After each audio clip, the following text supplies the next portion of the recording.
All right.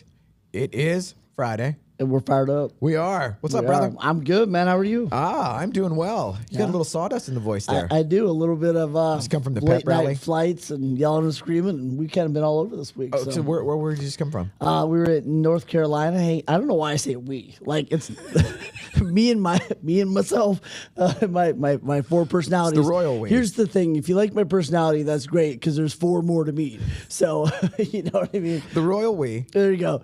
Yeah, so we're in North Carolina, had a really cool high-end mastermind, and then came back to Dallas and did 3 days with Sphere Rocket. So they're an amazing virtual assistant company. So literally 3 days of like, how do you leverage yourself? What are the different roles? How do you raise up a great virtual assistant? And I'll tell you what, that company is changing lives because people are able to go out and get 5 virtual assistants, 6 virtual assistants for the price of one person here locally. And I'm not saying get rid of local people, but I'm saying if you guys, you're able to add amazing support that you would not have been able to do on your own. So it takes so much off the plate. I actually saw those guys. Their dog and pony or their deal with I think it was Orlando. Yeah, maybe.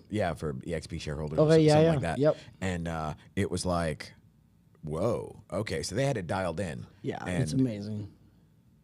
I tried the virtual assistant thing but it was like I didn't have something consistent. Yeah. And that was the kicker. Well, and I'll give you the real kicker. If you're anything like me, we are not the most systematic leaders that exist. For instance, I remember telling my assistant one time, I sent her an email and she goes, would you just read this back to me? It's like, will you send the thing to the people? And like, I am not the greatest when it comes to that. So with my virtual assistants, I got to get them dialed in, but also need to have kind of a person that's running, the virtual assistants. And that helps a lot. So, and it just depends. So you need a virtual assistant for the virtual assistant? Pretty much, yeah. And you know what? You got to get the right people. I mean, there's two kinds of people. There's people that, are waiting to take stuff on, and they'll kind of do what you tell them to do. And then there's other people that are like consistently going, hey, I saw this. Can I help you with that? Hey, I noticed this. Is that something I can take off your plate? I find myself dealing with the former. Yes. Where it's like, okay, are we going to play like 20 questions on what are you able to do? Or is it my turn to guess? Right. It's like, I'm paying you so I don't have to do your job. I don't want to do your job for you. And I think a lot of times too is it, I don't know, they're afraid to get in trouble. They're afraid to like make the wrong call or. I mean, I think most people just weren't taught to think 2 steps ahead. You know what I mean? I mean, I was fortunate to be raised by, my dad was, grew up on a farm, and he was just always taught you're thinking 2 steps ahead, right? If we're fixing the tractor, you're thinking about the tool I need 3 steps down the line, and I think that was kind of ingrained to us, think ahead and how can it be proactive and everything else. And just a lot of people are just reactive and they're just sitting there kind of going like, I'll do what you tell me to do, but like, I'm not really going to. That's the thing, like, but not one item. Yes. Yeah. And I'm like, man, okay, is that me? Am I the one that's jacking? It's like the Reddit subreddit. Yes. Like, am I? Yeah. Yes, and yes, and yes. Speaking of that, so we had this dude. I'm not saying you're not. Just to be clear, that is okay. So Les McGehee was in the other day. Is this on the asshole train or are we on a different Reddit now? No. I just want to make sure. So he had his. So he had his shirt that said yes and.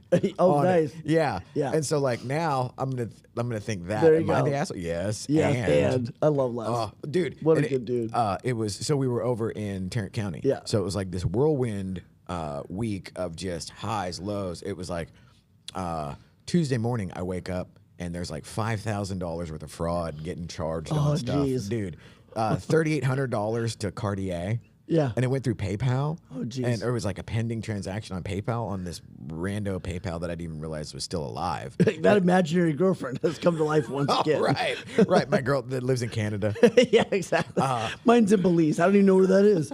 So we don't see each other very often.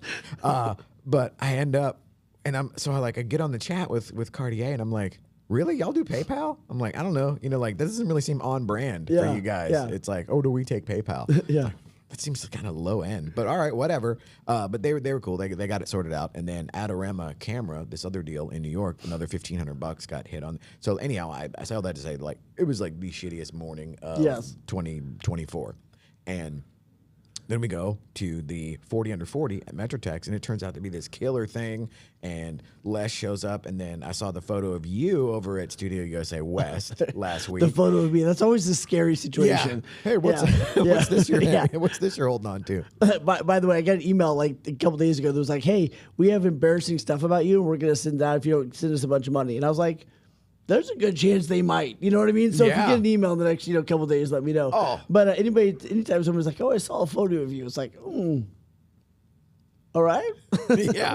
Well, and there is the part of me now that it's like, thank God my 20s and 30s, like the ubiquity of 4K footage and recording capabilities everywhere was not a thing, or else. Oh no! By now I'd already been flogged in the public circle, public square, and it'd be over. Yeah. I would be probably coming back from my third or fourth cancellation at this time. Yeah, I know. I love when people are like, "Look what this man said 20 years ago," and I'm like, "Oh, yeah." I'm like, "Yeah, that's terrible." Yeah, like, oh my God.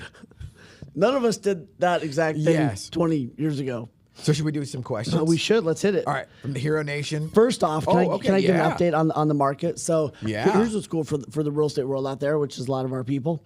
It was at several masterminds. We're talking about market and everything else. Oh my gosh! Should we take the call? Yes, you should. Put it on speaker. Good morning, sir. Hey, Rick. How you doing, buddy? I'm actually live with Wayne, and your name just came up like 30 seconds ago, and I thought you heard that. We were just talking about you. Well, do me a favor and tell Wayne that now that I know that y'all are in there, Wayne, do your good shit. Oh, is he bringing like the small room material? Yeah, like, He's just got so much. You got to remind him once in a while. Wayne, we want the one on the top. I got to whip out my Les McGee notes. That's the good stuff. Give Wayne a big hug for me. I love you, boys. I do have one good question for you, real quick.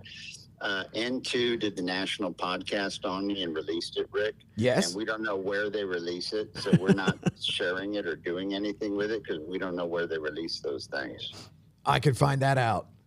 If you could send us a little note about that or something, I'll get on it, and you sure would improve our day. Absolutely. You got it, man.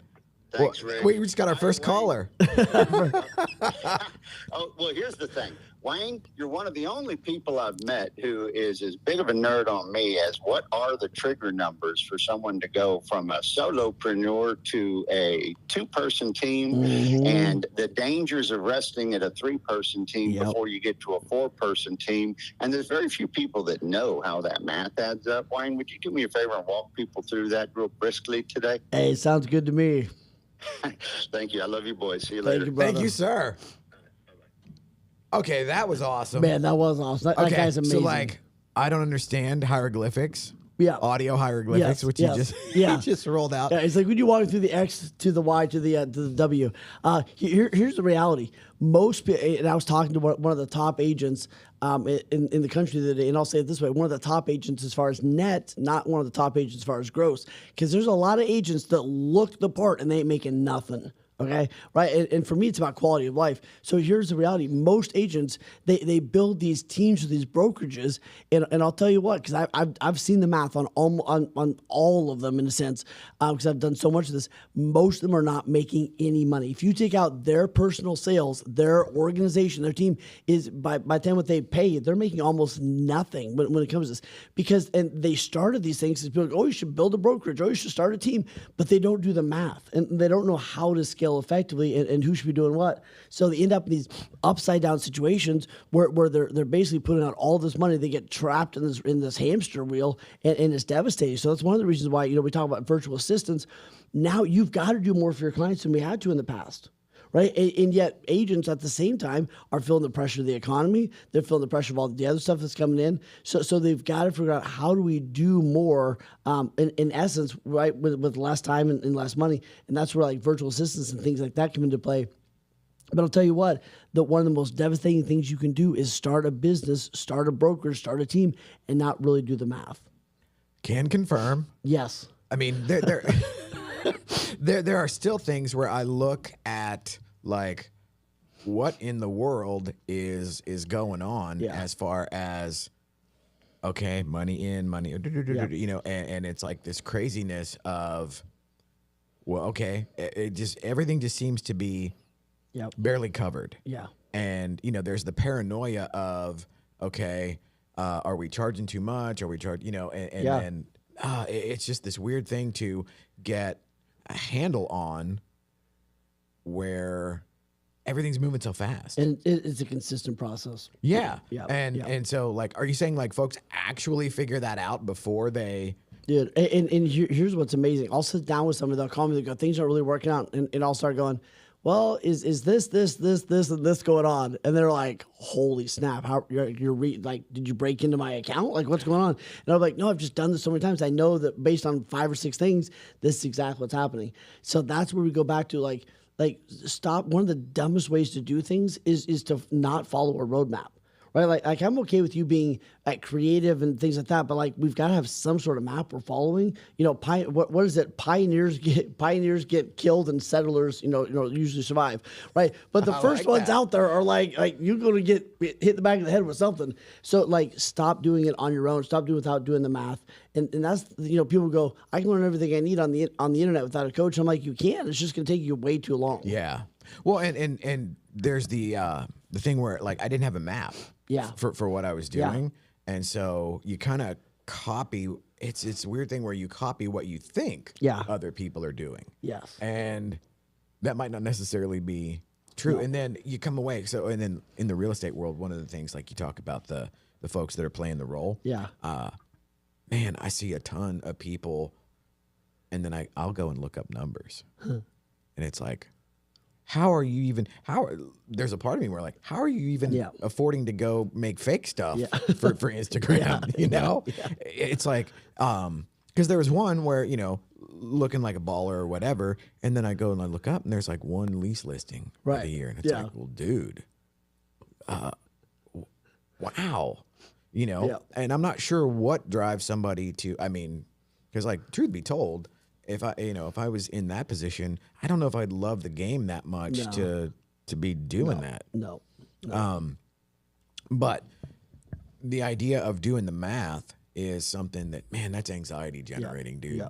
And like, even with my CPA, I just had the best. So to bring it back to that exact thing, I just had the best CPA call yet the other day, where we actually ended. We had an hour blocked out. We ended at like 35 minutes, and it was like, whoa, okay. And I'm like, wow, we're doing good. She's like, you did your stuff. Cruz just gave me like the woo. Yeah, there you go. Because, dude, I was just used to, okay, this is my Wednesday morning ass whipping, where I'm just gonna get in there and just take some shots. Yeah. And she's like, well, we got 2023 done. And I'm like, you do?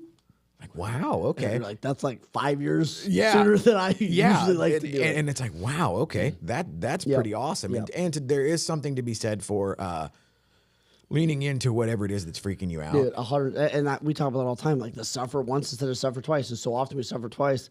So let me give you a couple notes about the market. Oh, yes. So here's the first thing. Now is, I think that based on everything, I think we will see, I've been saying forever, I don't think interest rates should come down. Every time people think they're going to drop, I've been saying they're not. I do think that they will come down a little bit towards the end of this year, which would be great, enough to, I think, create some movement. So here's what I think people should be doing right now. I think the smart people are going to buy, and this is based on all the numbers. Bill Middleton, shout out to Bill Middleton, by the way, did an amazing job walking through all this math the other day. I think that the smart people are going to buy in the next 2 or 3 months. I think that's going to be the next 2, 3, 4 months. It's going to be the best buying window. Your interest rate may be a little higher, but you're going to get a great house and you know, at a great price, and then maybe you can refinance in February, March, whatever. But I would buy in the next 2 or 3 months. And here's the big thing that most people aren't realizing, and I've been shouting this from the rooftops: stop selling your house. Meaning people go, well, if I sell, I'm like, stop selling it. The dumbest thing you can do is sell an appreciating asset. Meaning, right, what if you could get a $500,000 asset that was generating a 6% interest every year, right, yada, yada, yada, right, while you get to write it off, all these other things, right, why wouldn't you, and by the way, it's no cash down because you already own the thing in a sense, right? Like, people, stop selling your house, rent your home, go buy the next one. And most people don't realize that they can, all you got to do to be able to approve the payments. There's so many different ways to do that these days. So I think for most people, it's like, keep the house, right? We live in an economy where people are paying $5,000, $6,000, $7,000, $8,000 a month for rent and not batting an eye. And it's become so much more normal than it was 5-10 years ago. The rental thing is brutal. It's amazing. So stop selling the house. And the third thing I would say, and you're back to math, you got to get really good at math with your clients. You got to help them realize, hey, between your cash on cash return, between appreciation, between write-offs, and everything else, you can make 12 to 15% a year on owning your home as a rental. It's amazing, right? The third thing I would say is you better start lead generating like crazy right now and build an amazing pipeline for January, February, March. Right, the people that won this year were the people that listened to me last year in November, Yes. October, September last year, and started lead generating hard. That paid off big time in March, April, whatever is this year. So those are the big things right now. How do you break that conditioning? Because obviously, we're both in the same universe, and it seems like everybody checks out at Halloween. God, it's brutal. So here's what breaks my heart: they check out, but they still keep going to work. Right? Are you with me? Right? Yes. Like, Oh my I God. gotta go to work, and like, no, you don't actually, because you're not doing anything there. So it's like what I tell people. We start doing this, like especially like you said, November, December. What I tell people to do is I have them get out their calendar and I go, let's mark the days. You want to take a bunch of days off? That's awesome, right? But let's mark the days you're going to work. Let's mark the days you're going to take off. And the days you're going to work, let's actually work. The days you're going to take off, let's actually take off, instead of being at 20% capacity for 2 months. Like, let's nail these days and then take these ones off. But man alive, it is so easy to go, I didn't do crap for 60 days. Right. And then you're 120 days behind. Yes, and so like last fall, there's the dip, and then I was putting this particular location together, so it was like I was just busy all the time. Yeah. But it's like I'm busy treading water. Yeah. And it's like, boy, I hope this works. I hope it turns out good. And then now I'm actually looking forward to this year. Where I agree. So we take the knee, so to speak, as far as the real estate market in the fall. Yeah. Because nobody's going to move, school's back, whatever. But this now becomes the hub of the folks that want to essentially chop wood, carry water, and stack for the next year to come. Because like my theory now, and you can give me your opinion on this, is to sort of strategize throughout the fall and create the content that is locked and loaded. Yes. So, for example, you were over at the Studio West, as it were. Ooh, which is nice. And oh my God, it's like super grateful. Brooke, Lance, everybody, Todd. Oh, I love that. And so we're stacking the Real Producer Show. Yeah. But the idea is, rather than, because not everybody is wired to be goofy enough and crazy enough to just go, let's go live and make it up as we go. But for me, that's part of the fun. Yes. But on the RP show, we're stacking those. So it's like we'll have essentially several months worth ready to go. Absolutely. And then to carve that up. So and then we're doing a bunch of different things to give agents the maximum, or even the adjacent businesses and all the tangential affiliates or whatever, where they have the ability to essentially have evergreen content and then keep mining. Because like even like what we're doing now, I mean, it's like, oh my God, dude, I need to hire a virtual assistant to then hire a social media person to then, because it's like, and for $600 a month, to have somebody the working thing that 40 kills hours a me week would is- be amazing. And that's a median income for them, right? Like that's a great wage, and it's such magical leverage. So here's what I would do if I was an agent right now. One of the things I would consider is I would start doing a podcast with you. I would rent the studio for an hour and a half a week, and I would get in there and I would be doing like 15-minute podcasts with like the mayor, with your vendors, with your social media people, with other, right, with all the different people, right? And I would get a crap ton of those done. And I if I was an agent, I wouldn't be doing hour-long podcasts, right? I'd be doing like 15 minutes, wham, bam, that was awesome. We got enough content. Well, even like here where we try to hit like 25 minutes. Because here's the thing, and we were talking about this last week, people need to see you, and if you're watching this, write this down, they need to see you as high status. They need to see you as a thought leader, which means you got to have some opinions and get them out there. They need to see you as competent and experienced, and then they need to see you as trustworthy. They see 5 podcasts and they go, wow, this person has high status. They're sitting in a beautiful studio doing their thing, right? They're a thought leader because somebody's asking them questions, right? They're competent and they're trustworthy. It's one of the best ways to nail all 4 of those. Plus, you get to do it with your database, right? You go, who in my database owns a business that would love to be on the podcast? You talk about getting vendors that are thrilled about being in your world. I mean, I would be all over that. I couldn't agree more. Well, and it's like, again, can confirm, because for me, like, how awesome was that Les called in like 30 seconds after? But so I'm sitting there the other day, we just did an off the cuff impromptu show in Colleyville because everybody was there. Right. And I'm sitting there going like, dude, this is badass. It's like, oh, it turns out if you really just want to be surrounded by like alphas and like build the studio. Oh, that's 100%. Or put on masterminds. People are like, why do you put on masterminds? Like, because I get to hang out with cool people. Dude. My next mastermind in New York, I just got to say this. Yes. Next mastermind in New York, for our broker boardroom, right? I won't tell you who it is yet because it's going to be a surprise. But the guy owns a crap ton of everything. He's flying his private plane into LaGuardia or whatever that private airport is on the little island, right? So he's flying in there, talking, and then flying back to wherever he is in Puerto Rico or whatever island he owns. Like, that's pretty cool. Dude, that's awesome. Like, I would pay to go to my own thing because I'm like, look at this. But he's coming because we're able to do. So like you said, you're able to set some lights up, start a podcast. You want to get legit fast? Do that. Yes, and it's almost like a force multiplier for networking. Yes. You know, so just a case in point. So some of the stuff that I planted the seeds for like 10 years ago, 12 years ago, like we're sitting there at Metrotex the other day and it's the 40 under 40. Right. And, you know, Lance just has the idea of like, hey, dude, what if we did like 40 under 40 commercials or whatever? Right. So I'm like, hell yeah, dude. Because the nice thing is when you have a studio, you can offer things that aren't easily acquired or kind of hard to come by. Yes. And so, but I still to this. Well, and you're a little bit like a crack addict. You know what I mean? You're like, hey, first video's free. You know what I mean? Yes. Like, come in, lights go on, they look amazing. They're like, this is slightly better than my iPhone. Yeah. You know what I mean? Like, it looks amazing. You can hear what they're saying. And I don't have to hold the gimbal. Exactly. And all of a sudden they're like, I can get used to this, right? Yes. And so, but the funny part is, so all of those years of just dog and pony show to crickets and tumbleweeds and everything. So I'm used to ambivalence is what I was saying. Like, yeah, I'm just, so. What does ambivalence mean? Like, you got to break it down. I mean, I just, dear Lord, all the big words. So where it was just basically like, I'm apathetic. You know, like I'm used to the apathy. You can't explain a big word with it. I'm joking. Well, that's the other thing. It's like, so my word of the day, like back when I was a cube dweller, I would have like every little word of the day automated email gimmick or whatever sent to me just to give me something to look at. And so I think it's paying off now. And all the gummies are kicking in. There you go. Hey, I love when people are like, your book, when they tell me, they go, your book is so easy to read.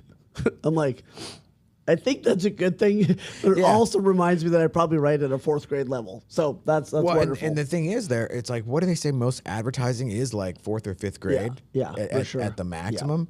And then it's just, you know, you cast a wide net. Yeah. But having folks come over the other day immediately, like I haven't had the experience of, well, it's kind of what you're saying, like where you get noticed and you get known or whatever just by putting stuff out. Yes. And so it's been like this content machine now for like the last, I think this makes 35 weeks in a row. Dude, that's amazing.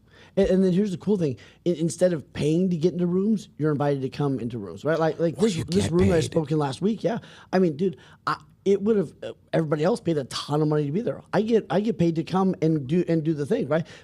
Because of, like you said, the 10-year overnight success. But that thing, and you've got to be putting yourself out there, right? We value high status, we value thought leadership, we value consistency. It helps us build trustworthiness, all that.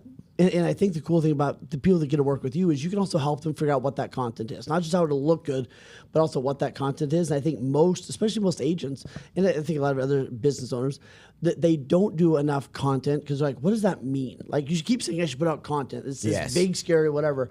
And sometimes content is just breaking it down. Here's 3 questions to ask an agent before you hire them. Here's 4 things to watch out for on a home inspection. Speaking of. Just break it down and make it simple. Let's finish with a couple questions. Okay. Ooh, yes. Here we go. All right. Just do the thing about the whole thing about content. It's like right now, I might have to pilfer one of your virtual assistants because we have so many just from what we've done. You and I. There's a Dropbox folder with probably 150 soundbite clips in it that are just ready to 100% ready to go. Yep. AJ, put your seatbelt on. Here we come. Okay. From the Hero Nation audience.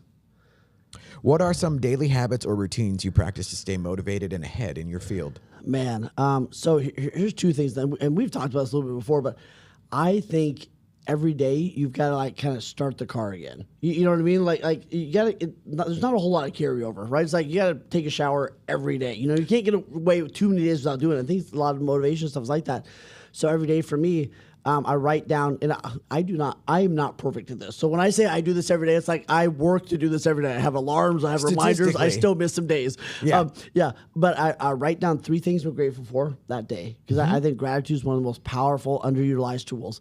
I write down my 3 musts for that day. What are the 3 most important things? If I get those 3 done, it was a hell yeah day. Then I'll watch something and listen to something motivational, right? I'll watch. I have a Motivate app and Pep Talk and a couple other things on my phone, so I'll watch a 2 or 3 minute motivational video, 2 or 3 of those. Usually on my way home from working out. Okay, you just hit me with the crack there. Yeah, it's so good. It's so good. As much as I hate hustle porn, I'm there. Right, so I'll watch 2 or 3 of those, and then I'll say my affirmations, kind of review my stuff, and then we're off to the day. Yep. Right on. Okay. Let's see here. How do you encourage creativity and innovation in your clients' business approaches? I do not. And here's what I mean. Most of my clients are very visionary and very creative. So probably my biggest job is like, love that. That's amazing. Let's put that in let's put that over here. And when we get done this, then we can open that box. So you're more of like a block and tackle. It's a lot, right? Like a lot of my clients, and even their team members, it's like they got ideas all the time. Like, those are great. It's like, let's put those in the suggestion box. And like once a month we can open that box and see if there's 1 or 2 we want to do. But like for the most part, most of them just need to like steady it. Like let's get this thing all the way done. Then we can do this. Let's get this thing all the way done. Then we can do this. So, I think that the big place that we need creativity is usually in messaging. It's usually in storytelling. And I still think that's an art, like storytelling and getting better at like, hey, the pain people are having is different than it was, 6 months ago. How do I talk about that? For my clients right now, a lot of them are struggling with team members that maybe are feeling burned out or they're feeling overwhelmed. So it's like, hey, what are the activities? What's the things we need to do with them to help them get, a breath of fresh air, help them get re-engaged? And I'm giving them activities and stuff like that. But that's different than the activities that they're going to need in 2 months. It's different than the activities we're going to need in January. So like that's where creativity comes in. But man, for the most part, it's like you just need to hit that nail 10 more times. Like let's not worry about all the other shiny nails. Well, and I can see myself every once in a while where like I'll get a little bit cooked on a certain aspect of what I'm working on, and then it's like, well, this thing's far sexier right now. Where I can come out of the gate fast on something and feel, because there's some about that too, that little hit of I'm getting stuff done. And then when it's like, okay, now I'm in the repetitive phase of this thing over here, then it becomes like, ugh. Yes. Let me get something over here where I can do something where I get a bigger dopamine hit. 100%. And man, that is tough. That's a tough habit to crack. But also too, like I think it's okay to give yourself to that point. I think everyone's different. Some people need a certain amount of we need certainty, but we also need to have some fun and some uncertainty. And for people, it's different. So like, let's figure out what's a healthy way to lean into that, right? Maybe you need an hour or 2 a day or a week or whatever to go play and do whatever, But let's get like intentional with that, so it's not just all the time. But I heard this quote yesterday.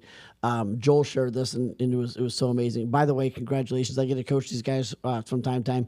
Sphere Rocket was Inc.'s 713, I believe, 724 on the list of top 1,000 growing companies in the country. Damn, pretty cool to get on that top 1,000 list. I mean, that's a huge deal. And one of the things that Joel shared yesterday with us was if you have more than 3 priorities, you really have no priorities. And I was like, what are my 2 or 3, right? Probably 1 or 2, right? But like so many people, we go, we're doing 100 different things. And I have to work with myself on that all the time. Well, and I'm real bad about having, 5 or 6 projects going at once that all need a little bit of attention. And then you always want to like focus on the sexier one. Yes, because we're human, which is why we need the people around us that are like, that's cute, and we do this thing. Yes, and. Yes. Yeah. Right on. One last one. One last one. I love it.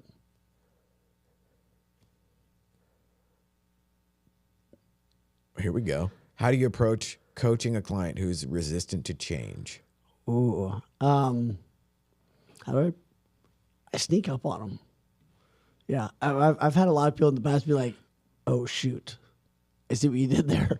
So Jedi mind trick. Right, yeah. So I usually, if I come straight at somebody, usually we're resistant, right? If I just go put my hand up to yours, you immediately kind of push back. So a lot of times, if I feel there's something there, I'll ask them a roundabout questions. I'll be like, hey, you said that spending, being at home for dinner with your kids was really, really important. And yet I see us like keep not following our schedule or over committing ourselves and that continually being pushed, right? Like, I just want to see how are you okay with that, or is that something we want to readdress? Like, if you're okay with it, and we were like, that's okay. But if you want to, but if you're not okay with it, like, help me understand what's up here. You know what I mean? So a lot of times I'll come from a place of like kind of confusion or like, hey, what this doesn't seem. I might be wrong. Yeah, you're this like, might seem off. I just want clarification. So you said this, but you're doing this. Absolutely, and we call it spitting in the soup, right? And it would be like you have a team member that's always showing up late, and you go like, man, you said you wanted to be part of this team, you really wanted to grow with the team, and yet I keep seeing you showing up late, and I know that causes frustration for everybody else, right? Because they don't know what's happening or whatever else. And I was just, I guess I just wanted to see that, like, do you really want to be part of the team, or do you have some other priorities that aren't working out for you? Like, what's causing this to be late? Because it doesn't seem like you, right? And all of a sudden, it's like, instead of me coming at them, it's like almost one of this place of confusion. They go, well, man, it's just, I'm having such a hard time with my morning. It's like, okay, so if we get the morning figured out, then you'd be on time. Like, hell yeah. It's like, cool, now we can work on that.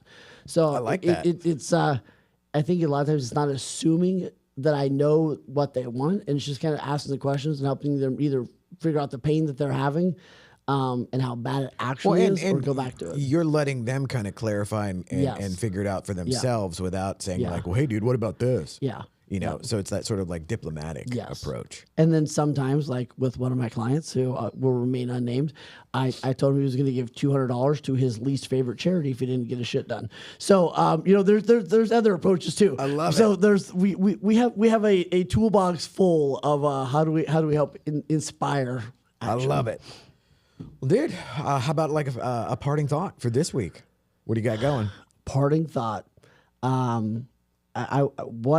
I would think that we are just we're the product of our habits. So I would sit down and I would think about, people go, I'm just not I don't have a morning routine, or I don't have a night routine. And I'm like, yeah, you do. Like, you probably do similar things everywhere. You probably do similar things every evening. So I would just challenge you to look at, what are some of those things I'm doing over and over and over, and ask yourself which ones are serving me and which ones aren't serving me. And just do a little, you don't got to change them right away. Just do a little audit. Like, what's getting me closer? If I did this 365 days, I'd be closer to who I want to be. If I did this 365 days, it would hold me back from who I really want to be. So do a little audit and just see what comes up. I love it. Well, this is obviously to my benefit every Friday. To Boom, mine too. Yeah, mine too. I love our Fired Up Fridays. All right, brother. Thank you, sir. Thank you, brother. Until next time. Until next time.